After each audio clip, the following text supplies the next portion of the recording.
रानी गाइदिनल्यू भारत की प्रसिद्ध महिला क्रांतिकारियों में से एक थीं। उन्होंने देश को आजादी दिलाने के लिए नागालैंड में अपनी क्रांतिकारी गतिविधियों को अंजाम दिया। वे 13 साल की उम्र में स्वतंत्रता संग्राम में कूद पड़ी। 17 अक्टूबर 1932 को समर्थकों के साथ उन्हें उम्र कैद की सजा हुई। वे 1933 से 1947 तक जेल में रही। उन्हें रानी का खिताब पंडित जवाहरलाल नेहरू ने दिया था।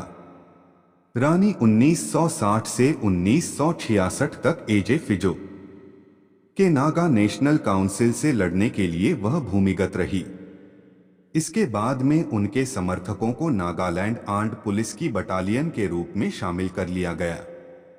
नाम रानी गाइदिनल्यू, पूरा नाम रानी गाइदिनल्यू, जन्म 26 जनवरी 1915, जन्मस्थान मणिपुर, पिता का नाम लोत्तनोहोर, माता का नाम कलोत्नेनल्यू, राष्ट्रीयता भारतीय, धर्म हिंदू। रानी गाइदिनल्यू का जन्म 26 जनवरी 1915 को मणिपुर के एक छोटे से गांव में हुआ था।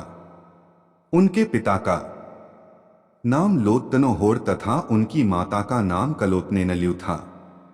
रानी गाइदिनल्यू अपने माता पिता की 8 संतानों में से 5वें नंबर की थी, जिनमें वे खुद 6 बहनें और एक छोटा भाई था।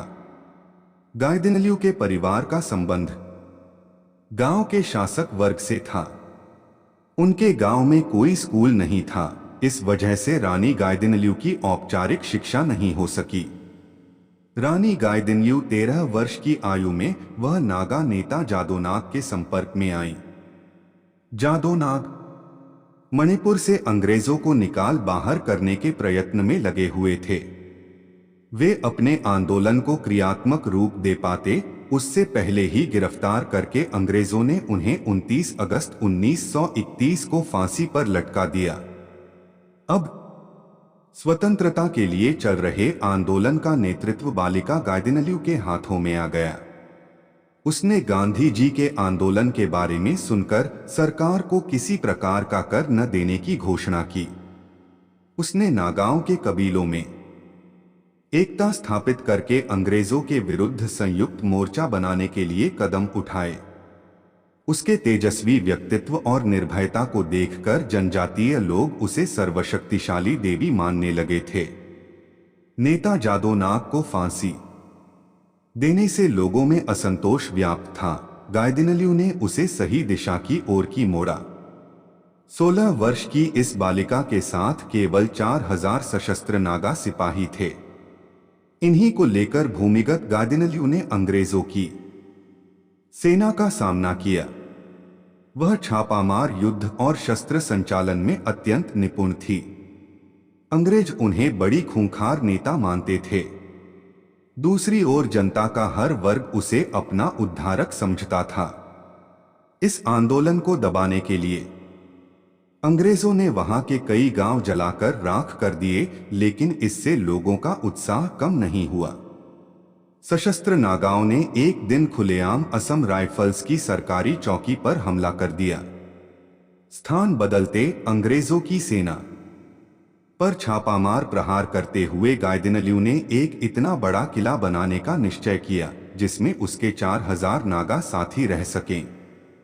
इस पर काम चल ही रहा था कि 17 अप्रैल 1932 को अंग्रेजों की सेना ने अचानक आक्रमण कर दिया। गाइदिनल्यू गिरफ्तार कर ली गईं। 17 अक्टूबर 1932 को समर्थकों के साथ उन्हें उम्र कैद की सजा हुई। वे 1933 से 1947 तक जेल में रही।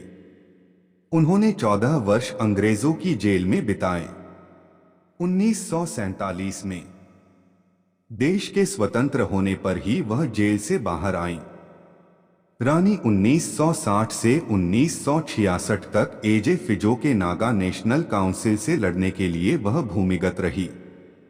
इसके बाद में उनके समर्थकों को नागालैंड आर्म्ड पुलिस की बटालियन के रूप में शामिल कर लिया गया।